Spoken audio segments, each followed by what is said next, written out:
5 things I learned as a new rider on my first ever moto camping trip. Number 1, pack as light as you can. I had a lot of gear with me on this trip that I did not need. I was expecting it to be a lot colder since it was December, so I had a lot of extra layers and winter riding gear, as well as heated gear, extra batteries, extra camera stuff that I ended up not using on this trip.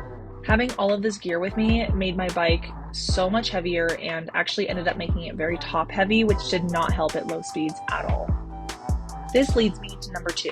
Be strategic about how you pack your gear on your bike.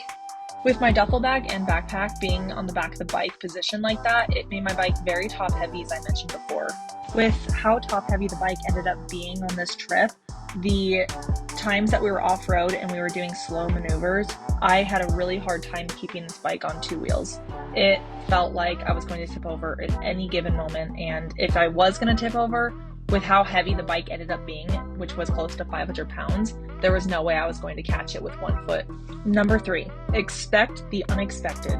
So as soon as we unloaded my bike from the trailer, my kickstand ended up snapping in half. We think that it was due to a poor weld job from the previous owner when they lowered the bike. Since I didn't have a kickstand for this entire trip, we ended up having to use rocks, wood chunks, road debris, anything we could find to mimic the foot of the kickstand. On top of that, I also had to make sure that I was strategic about where I parked. If I was parked somewhere that would make the bike lean too far, it would end up tipping over. So you guys know how my kickstand fell off, right? So we found a new kickstand. A replacement. Number 4, have a route planned, but also have a backup route just in case. Our map ended up taking us up this pretty rocky mountainside, and it ended up being just too much for the 3 of us. I'm a new rider and my bike was heavy and I just could not keep it up on 2 wheels. So we ended up turning around and had to backtrack about 10 miles just to get to a different route. Even though the second route we found ended up being about 25 miles longer, it ended up taking us the same amount of time as it would have if we took that shorter route, just because the terrain was so much easier. It was mostly just a gravel road, it was flat, there were some parts that were packed sand, but we ended up being able to cruise at a pretty reasonable speed all the way through that route. Number 5, traveling in pairs is way better than traveling solo. One of the falls I took during this trip actually left me stuck underneath the bike, and it took 2 grown men to lift this bike off of me. If I was doing this trip solo, or even with just one other person, it would have been a lot more difficult to get myself unstuck from this situation. Not only is it a lot more fun to travel in packs when you're doing off-road trips like this, but it's also a lot safer as well. All 3 of us have the Yamaha Yenere 700, and with all of our gear on the back of our bikes, they ended up weighing about 500 pounds. So anytime that any of us dropped the bike, it took at least 2 or 3 of us to lift the bike up. If somebody was to go down, or if somebody's bike broke down, it is always a good idea to have 2 or 3 extra people there to help out. It will make the situation so much better. As a new rider, I am so grateful that I had 2 very experienced riders with me. Both of these guys have done lots of moto camping trips, and they have years and years of experience of off-road and on-road riding. Overall, this moto camping trip taught me so much about off-road riding. I got to experience riding in sand for the first time and wiping out in sand for the first time.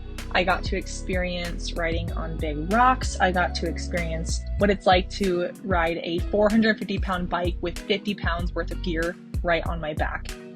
As a new off-road rider, this moto camping experience was definitely mentally as well as physically exhausting. This is tough, man. I'm not cut out for this. You got it. Although there was times that I was frustrated and upset and just wanted to take a really nice shower, this trip was probably one of the most fun things I'd ever done in my entire life.